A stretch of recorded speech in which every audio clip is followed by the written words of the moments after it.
this is not a rumor and not a made-up horror story. What you are about to hear happened on a night that was supposed to be nothing more than a challenge. Far away from the city, deep near the forest, stood an abandoned haunted house that people avoided for years. Locals said the house was empty during the day, but came alive after midnight. We didn't believe any of it. To us, it was just an old building with scary stories attached to it. There were 6 of us, laughing, recording videos, and daring each other to stay inside for one night. The plan was simple: enter the house, spend the night, and leave at sunrise. But the moment the door closed behind us, the air inside felt heavy and wrong, as if the house had noticed our presence. As the night grew darker, strange sounds echoed through the halls, footsteps where no one stood, whispers coming from empty rooms, and shadows that moved without reason. We tried to stay calm, telling ourselves it was fear playing tricks on our minds. Morning finally came, and the front door opened again. Only one person walked out alive. The other 5 never returned. This story is told by the only survivor, a man who still fears what followed him out of that house. We reached the house just before sunset. The road leading to it was broken and narrow, swallowed by tall trees that blocked most of the fading light. No birds, no insects, nothing made a sound as we parked the car near the rusted gate. The house stood a few meters ahead of us, large and silent, its windows dark like empty eyes watching our every move. Even before stepping inside, I felt something was wrong. Not fear exactly, but a strange pressure in my chest, like the air itself was heavier around that place. There were 6 of us: me, Adam, Ryan, Leo, Chris, and Daniel. Adam was the one who came up with the idea. He had a small YouTube channel and wanted to film a real haunted house experience. Ryan and Leo were joking nonstop, pretending to be scared just to annoy everyone. Chris stayed quiet, filming the house from different angles, while Daniel kept checking his phone for signal, which kept disappearing the closer we got. I laughed with them, but deep down, I already regretted coming. The front door was old but unlocked. That should have been our first warning. Abandoned places were usually sealed shut or broken open, but this door opened slowly with a long creaking sound, as if it had been waiting for us. The moment we stepped inside, the temperature dropped. The air smelled like dust and something else, something old and rotten. Our footsteps echoed through the wide hallway, and our flashlight beams revealed peeling wallpaper and cracked wooden floors. "See, nothing here," Adam said confidently, stepping further inside. Just an empty house. But it didn't feel empty. The hallway split into 2 directions. On the left was a staircase leading up, its steps uneven and partially broken. On the right were several rooms, their doors slightly open, revealing nothing but darkness. We decided to explore the ground floor first and set up in the living room, which seemed to be the largest space.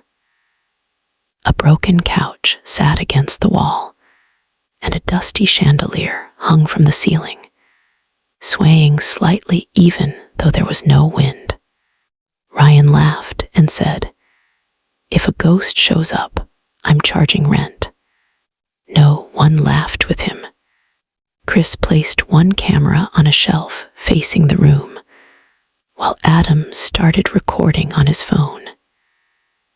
Daniel finally looked up and said, "Guys, I have no signal. Like, none at all." "That's normal," Leo replied. "We're in the middle of nowhere." Daniel shook his head. "No, I mean, even offline stuff isn't loading. My phone's glitching." Before anyone could respond, we heard a sound from upstairs. It was slow and heavy, like something being dragged across the floor. We all froze. Adam stopped recording, and Ryan's smile faded instantly. "It's probably an animal," Adam said, though his voice wasn't as confident as before. "In an abandoned house?" Chris asked quietly. We stood there for a few seconds, listening. The sound stopped. Complete silence returned, thicker than before. I could hear my own heartbeat in my ears. Against my better judgment, Adam suggested we check upstairs later and focus on settling in first. We agreed, mostly because no one wanted to be the first to climb those stairs. As night fell, the house grew darker, even with our flashlights on. The shadows felt wrong, stretching too far and moving too slowly when we shifted our lights. We decided to split up briefly to explore the nearby rooms. That decision would later haunt me. I went with Daniel into what looked like an old dining room. A long wooden table sat in the center, covered in a thick layer of dust. There were plates still placed on it, cracked and untouched, as if the people who lived there had vanished in the middle of a meal. Daniel whispered, "Why would anyone just leave everything like this?" Before I could answer, the door behind us slowly closed on its own. We both turned around instantly. I rushed to the door and pulled it open. The hallway was empty. "This isn't funny," Daniel said, his voice shaking. "I didn't do anything," I replied, trying to stay calm. We returned to the living room quickly, where the others were arguing. Leo claimed he heard someone whisper his name from one of the rooms. Ryan said the stairs had just creaked again, louder this time. Adam tried to laugh it off, but I could see the fear in his eyes now. That's when the front door slammed shut. Not gently, not slowly. It slammed with such force that the entire house shook. We all jumped. Chris ran to the door and tried to open it. It didn't move. "It's stuck," he said, pulling harder. "That's impossible," Adam said, joining him. Together, they pulled with all their strength. The door didn't budge. Panic started to spread. Daniel backed away, muttering that we shouldn't have come here. Ryan tried to joke again, but his voice cracked. I felt a cold sweat running down my back. Then we heard footsteps. They came from upstairs, slow and deliberate, moving toward the staircase. Each step was clear, heavy, and real. Whatever was up, there was not hiding anymore. "We need to leave," Leo said, "right now." The footsteps stopped at the top of the stairs. For a moment, nothing happened. Then a shadow appeared on the wall near the staircase, stretching unnaturally long. No one was standing there, but the shadow moved as if someone was descending the stairs. Chris turned his camera toward it, hands shaking. recording this. The shadow reached the bottom of the stairs and then vanished. At the same moment, every flashlight flickered. Some turned off completely. The house plunged into near darkness, broken only by faint moonlight through the dirty windows. That's when we heard the whisper. It wasn't loud. It wasn't clear. But it spoke all our names, one by one, in a voice that didn't sound human. It came from everywhere and nowhere at the same time. I felt my legs weaken as a deep sense of dread washed over me. Adam finally said the words none of us wanted to hear. "We're not alone." Suddenly, a scream echoed from one of the rooms on the right. It was Ryan's voice.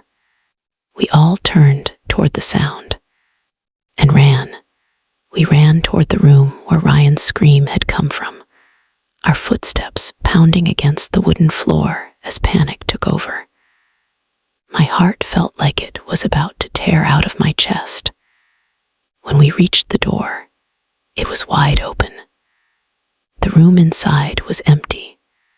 No Ryan, no movement, just a small bedroom with a broken bed, torn curtains, and dust swirling in the air as if someone had just vanished from the spot where they were standing.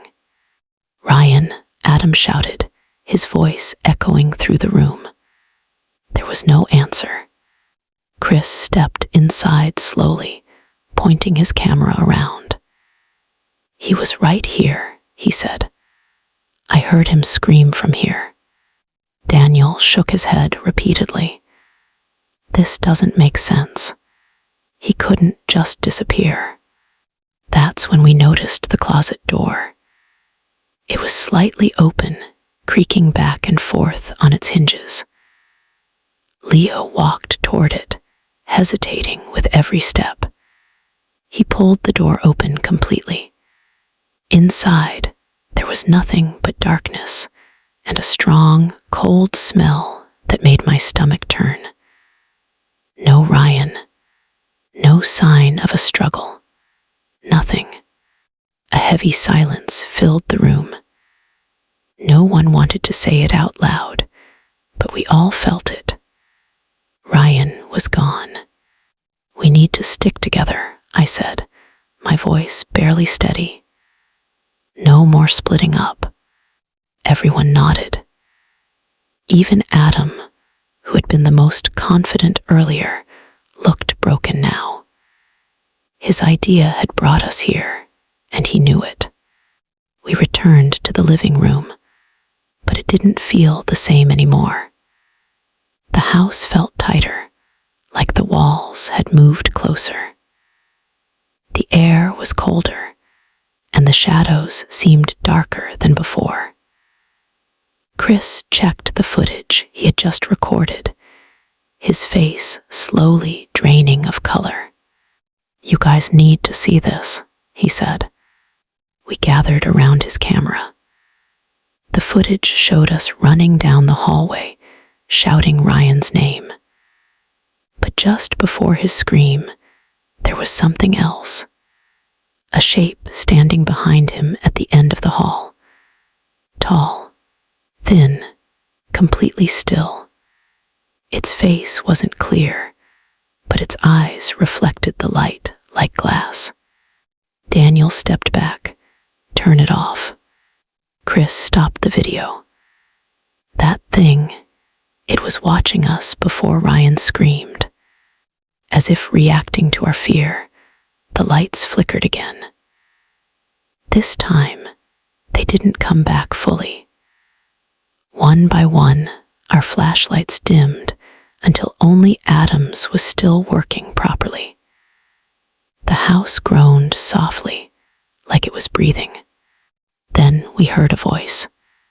It wasn't whispering anymore. It sounded like Ryan. "Guys, help me." The voice came from upstairs. Leo grabbed Adam's arm. "That's not him," I know, Adam replied, swallowing hard. But what if it is? Against every instinct telling us to run, we moved toward the staircase. Each step creaked loudly under our weight. The temperature dropped with every step we climbed. Halfway up, Daniel suddenly stopped. I can't move, he said. We turned to him. His feet were planted on the step, his body shaking. I feel like something holding me, he whispered. I grabbed his arm and pulled. He stumbled forward, breaking free, gasping for breath. Don't stop, I said, no matter what you hear. At the top of the stairs, the hallway stretched longer than it should have. Doors lined both sides, more than we remembered seeing earlier. The house was changing. I was sure of it now. The voice called again. Please, it's dark. Chris raised his camera. Ryan, if this is a joke. A door at the end of the hall slowly opened. Darkness poured out like smoke. Adam took a step forward, then froze. The door slammed shut on its own. Immediately, a loud banging started from inside, followed by desperate screaming. This time, it wasn't just Ryan's voice. It was multiple voices, layered together, overlapping in pain and fear. Make it stop, Leo shouted, covering his ears. The banging suddenly stopped. Silence returned. Daniel backed away. This house, it's using us. Before anyone could respond, the door next to us opened quietly. Chris stood closest. Something pulled him inside so fast that none of us even saw what grabbed him. The door slammed shut behind him. Chris, Adam screamed, rushing forward. The door wouldn't open. We banged on it, shouted his name, but there was no answer. Then we heard the sound of Chris's camera hitting the floor from the other side. The recording light flickered briefly under the door and went dark. 3 gone. No blood, no signs, just silence. Adam fell to his knees. This is my fault, he said quietly. I brought us here. The house responded with a low, rumbling sound, almost like laughter. Suddenly, every door in the hallway opened at once. Inside each room, we saw something different. Shadows moving, figures standing still, faces watching from the darkness. Each room felt like a trap waiting to be triggered. A whisper filled the hallway. Choose. Choose what? Leo shouted. The whisper returned. Who stays? The floor beneath us trembled. Daniel started crying. We're not getting out, are we? I didn't answer, because deep down, I already knew the truth. Adam stood up slowly. His eyes were empty, his face pale. I'll go, he said. What? Leo and I said at the same time. I started this, Adam continued. If this thing wants someone, take me. The whisper stopped. One door at the end of the hall closed. The rest stayed open. Adam walked toward it without looking back. The moment he crossed the doorway, it slammed shut. A second later, the entire hallway returned to normal. Fewer doors, shorter walls, like nothing had happened. Only 3 of us were left now. Me, Leo, and Daniel. And the house was far from finished. After Adam disappeared, the house felt unnaturally quiet. No whispers, no footsteps. Even the wind outside seemed to stop. It felt like the house was listening, waiting to see what we would do next. Leo stood frozen, staring at the door that had taken Adam. Daniel was shaking so badly he could barely stand. I forced myself to breathe slowly, knowing panic would only make things worse. "We can't stay here," Leo said finally. "We need to find another way out." "The front door is locked," Daniel replied. "Windows are probably sealed too." "Then we break them," Leo said. We moved back toward the stairs, but halfway down, the house reacted. The walls around us creaked and shifted, and suddenly the staircase felt longer, steeper, like it was stretching itself. Each step took more effort than the last. By the time we reached the bottom, all three of us were exhausted, even though we hadn't climbed that far. The living room looked different. The broken couch was gone. The chandelier was now intact, hanging low, its crystals gently tapping against each other even though nothing was moving the air. The camera Chris had set earlier was no longer on the shelf. Instead, it lay in the middle of the room, pointed directly at us. Daniel whispered, "We didn't leave it there." The camera suddenly turned on by itself. The red recording light blinked. A low static sound filled the room, followed by a voice coming from the speaker. My voice. "You should have left."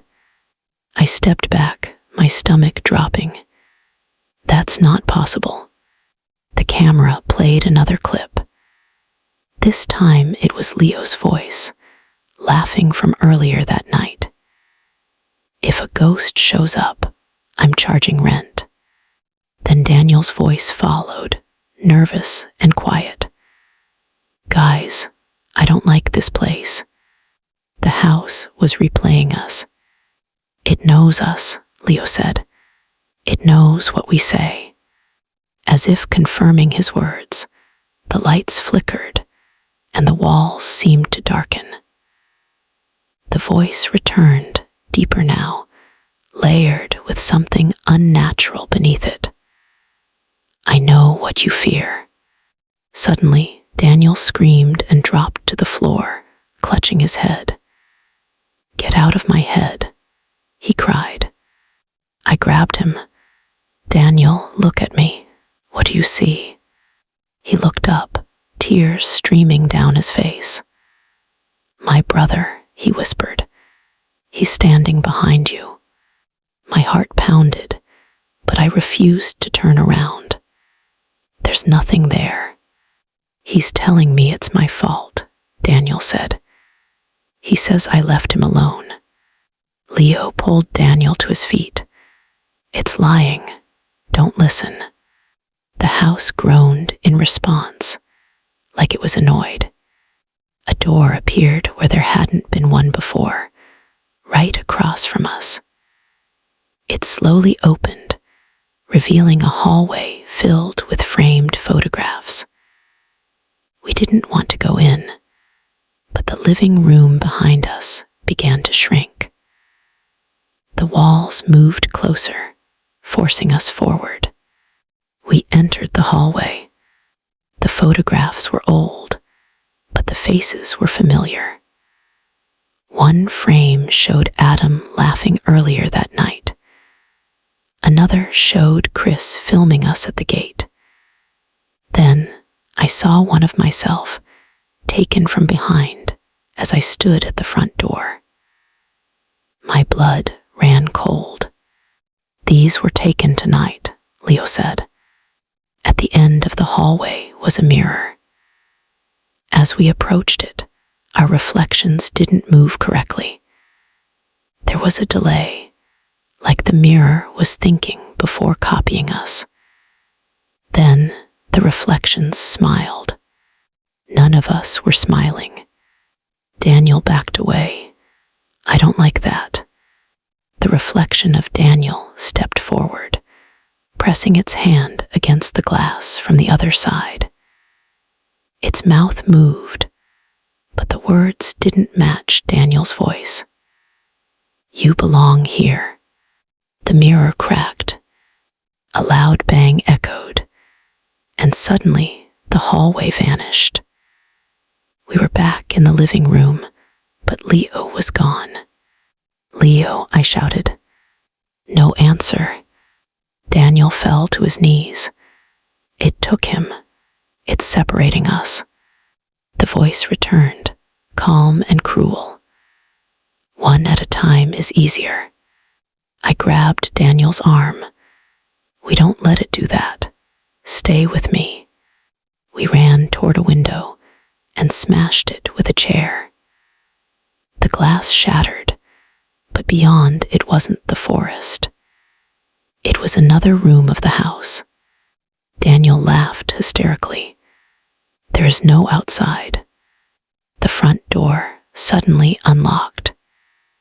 It slowly creaked open, revealing darkness beyond it. That's a trap, Daniel said. But the voice softened. Freedom. Daniel hesitated. His breathing became rapid. What if it's real? Before I could stop him, Daniel ran toward the door. I chased him, but the floor beneath my feet shifted, pulling me back like thick mud. Daniel reached the doorway and turned to look at me. For a brief moment, I saw relief on his face. Then the door slammed shut. Daniel was gone. I was alone. The house became silent again. No whispers, no movement, just me standing in the middle of the living room. The camera on the floor turned toward me one last time. The voice spoke softly now. You learn fast. The walls around me seemed to relax, like the house was satisfied. I realized something then, something terrifying. The house wasn't trying to kill us. It was trying to understand us. And now, it only needed one more thing. Me. Being alone inside the house felt worse than all the chaos before it. Without the others, the silence pressed against me from every direction. No footsteps, no whispers, just the slow creaking of wood and the sound of my own breathing. I stood still for a long moment, afraid that even moving might remind the house that I was still there. Then the walls began to change. The peeling wallpaper smoothed itself out, becoming clean and almost new. The broken furniture repaired itself piece by piece, wood sliding back into place as if time was revering. The living room transformed into something that looked lived in, warm even. A lamp turned on by itself, casting a soft yellow glow. Why are you doing this?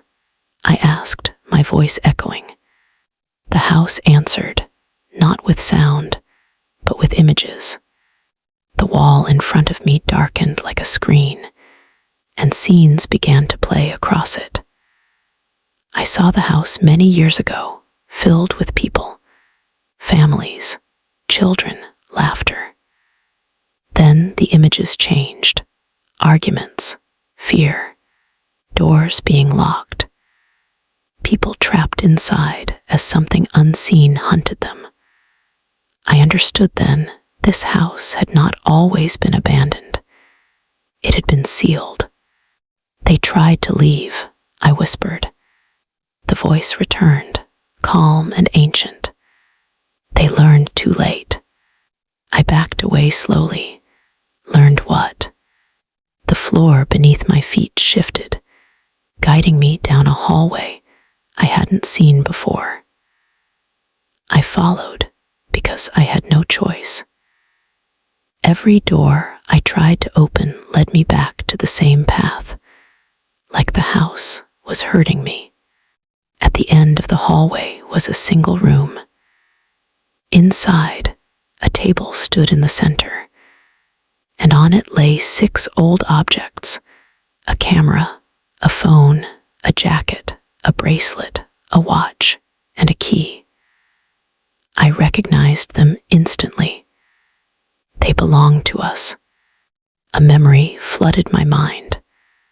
Ryan laughing with his jacket on, Chris holding his camera, Daniel checking his phone, Leo wearing that bracelet, Adam's watch, the key I didn't recognize. The voice spoke again. Each visitor leaves something behind. Is that what you want? I asked. Souvenirs. No, the voice replied.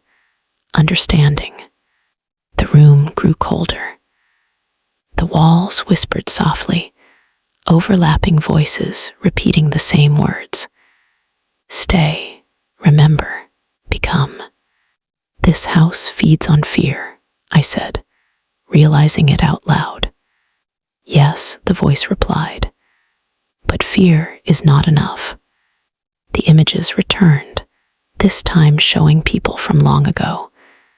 Some screamed, some begged, but a few stayed calm.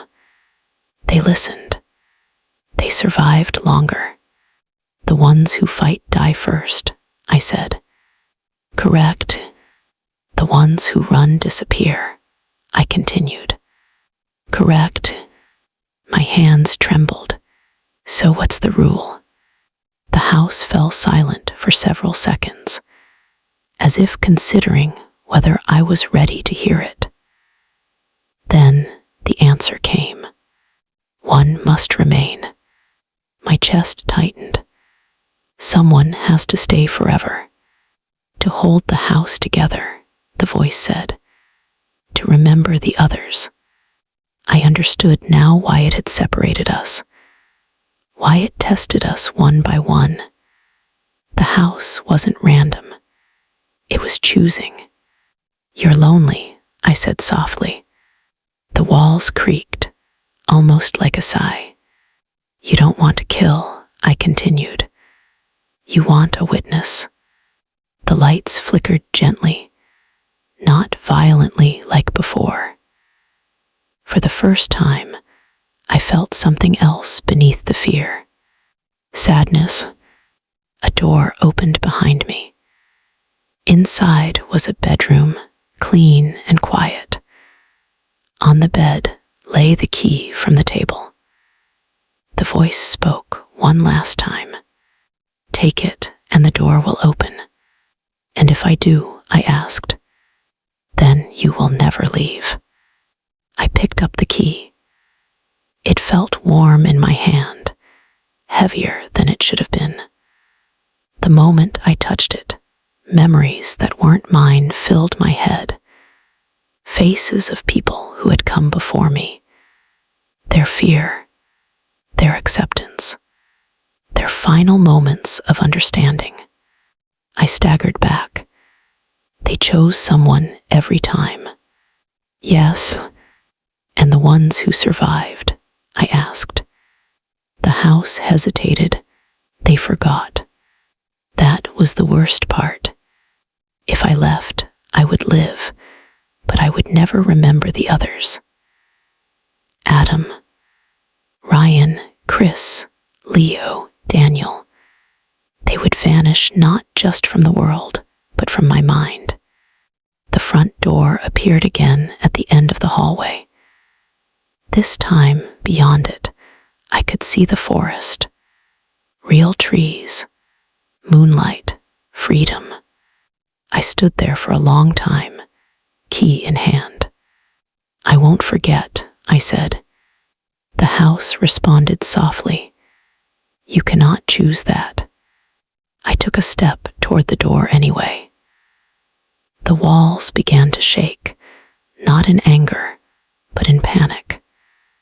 The house didn't want to lose me. You belong here, the voice pleaded. I looked back at the room, at the objects on the table, at the memories pressing against my mind. I realized something important then. The rule wasn't just that one must remain. The rule was that the house could not force the final choice, and that meant it could be broken. The moment I realized the house couldn't force the final choice, everything changed. The shaking walls slowed, like the house was holding its breath. I stood between the open front door and the room behind me, the key still warm in my hand. The forest outside looked real, too real, but I didn't trust it. The house had lied before. It had used voices, memories, and hope as weapons.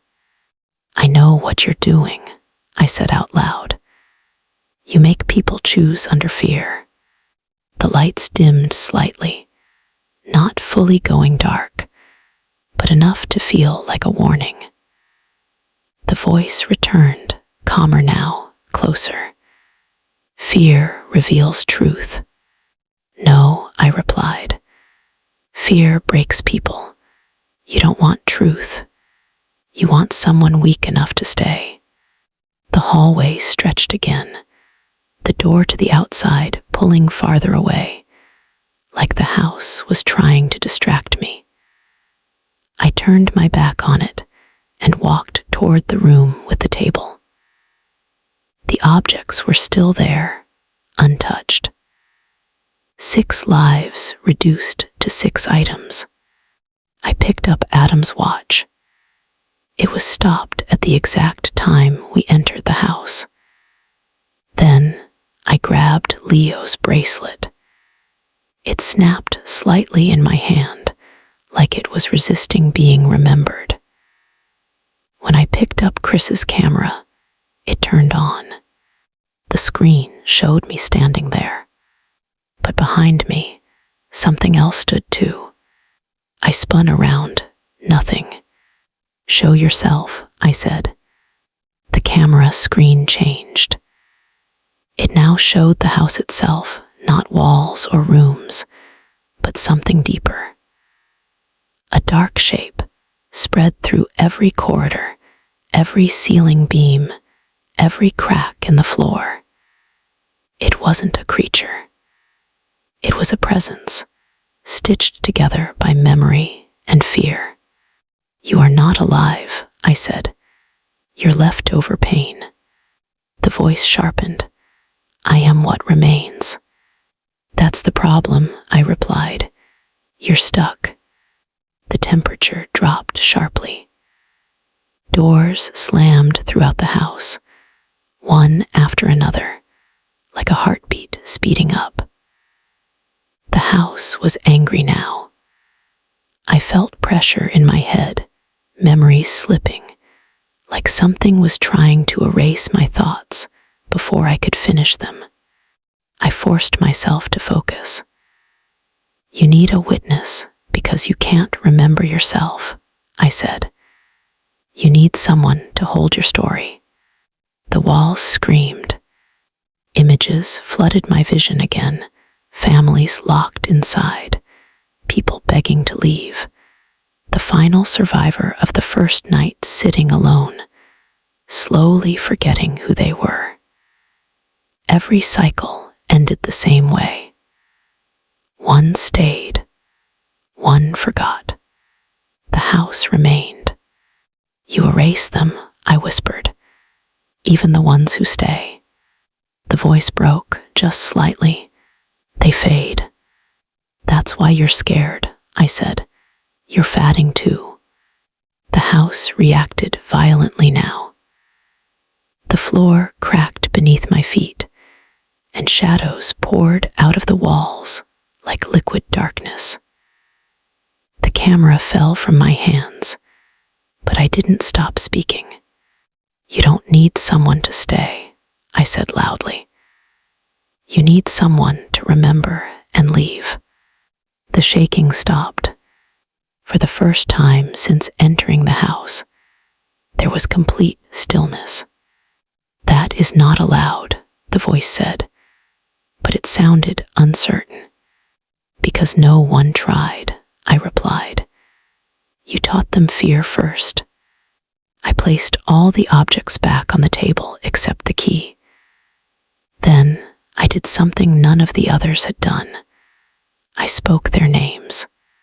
Slowly, clearly. Ryan, Chris, Leo, Daniel, Adam.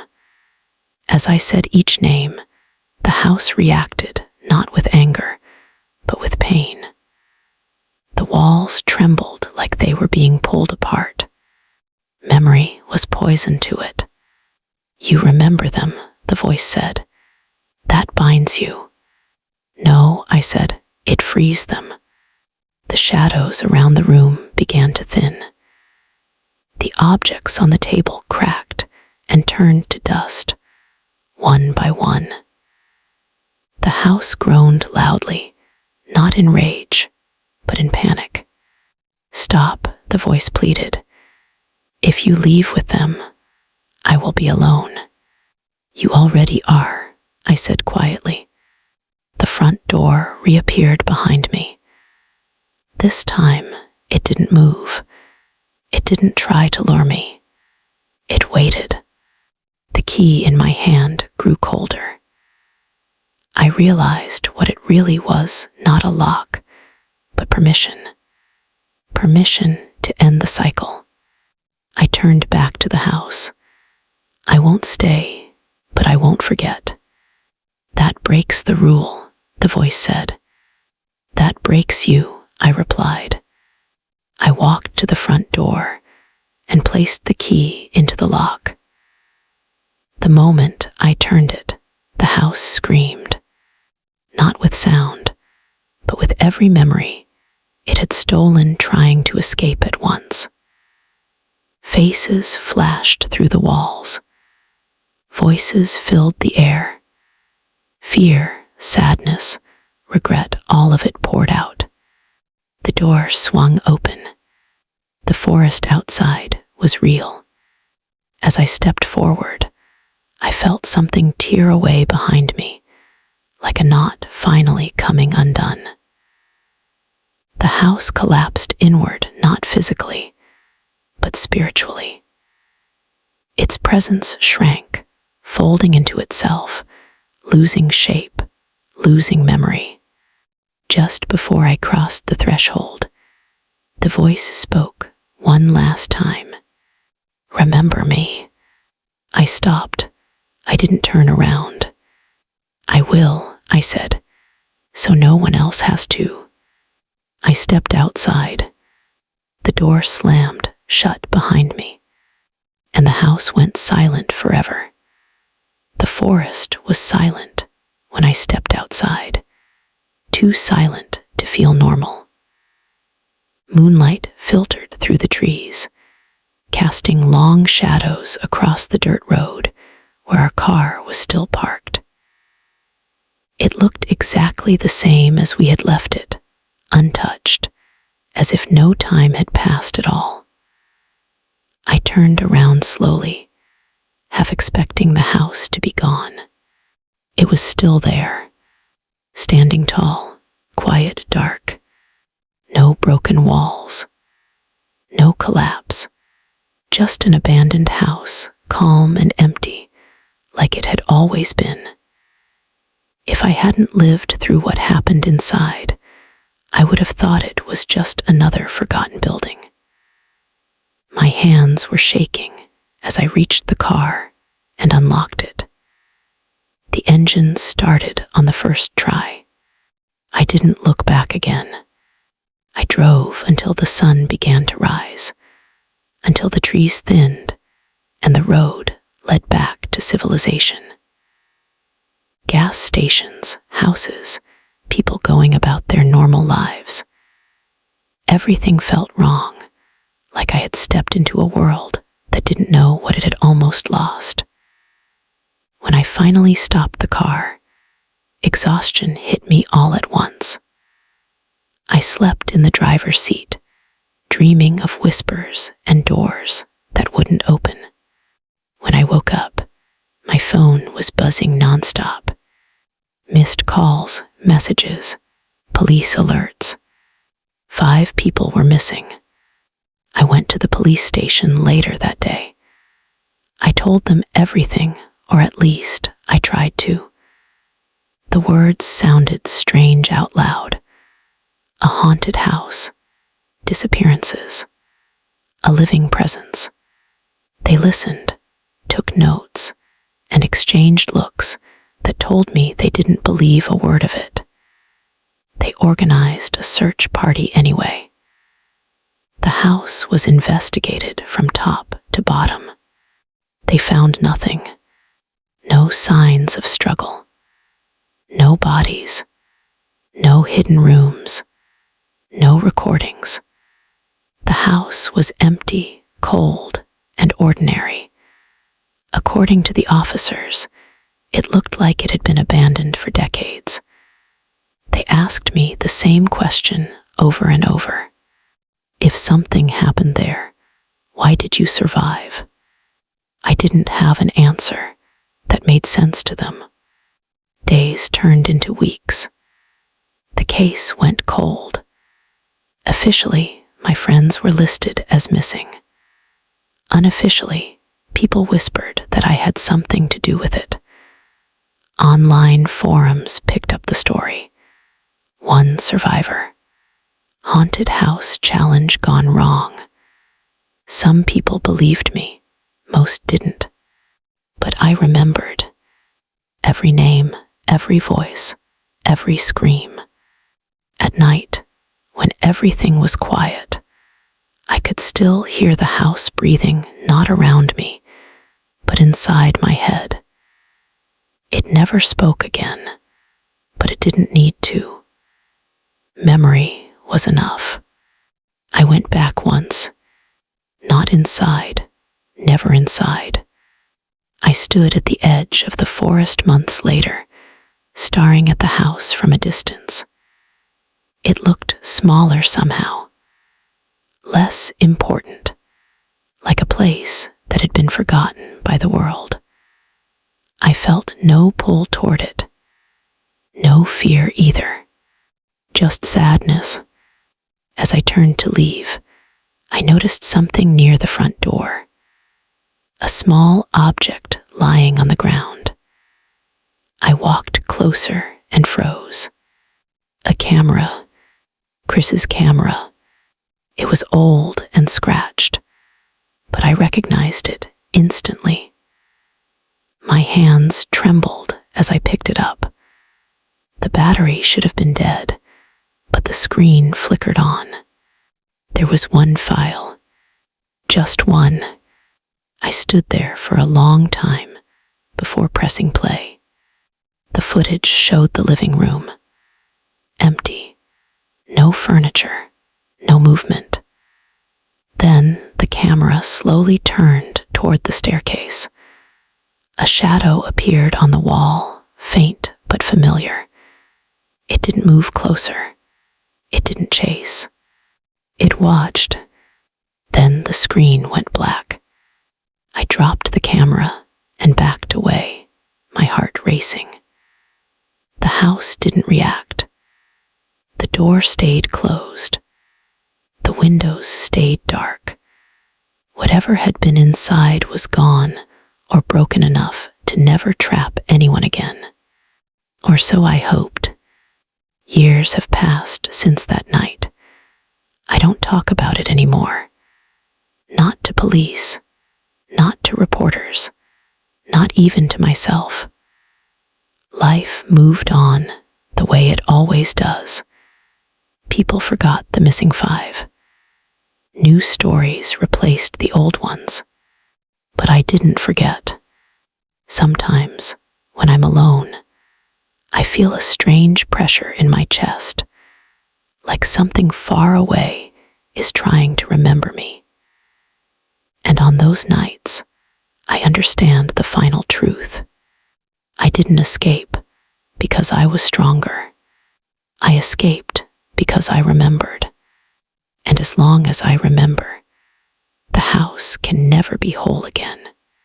But memory fades. And that is what scares me the most. This is why I waited so long to tell this story. Not because I was afraid people wouldn't believe me, but because I was afraid of what remembering might bring back. That house no longer hunts, no longer traps, and no longer whispers. But stories like this don't truly end. They sleep. And sometimes, all they need is someone to listen again. If you ever come across an abandoned place that feels too quiet, too aware, don't assume it's empty. Some places don't want to hurt you. Some places just don't want to be forgotten. I was the one who escaped, but I was also the one chosen to remember, and that responsibility never leaves you. So if this story made you uncomfortable, if it stayed in your mind longer than it should have, maybe that's the point. Maybe remembering is how we keep certain doors closed forever. And if one day this story disappears from my memory too, then I hope someone else hears it and keeps it alive. Because as long as this story is told, that house will remain nothing more than an empty building in the woods. And that is exactly where it belongs. The end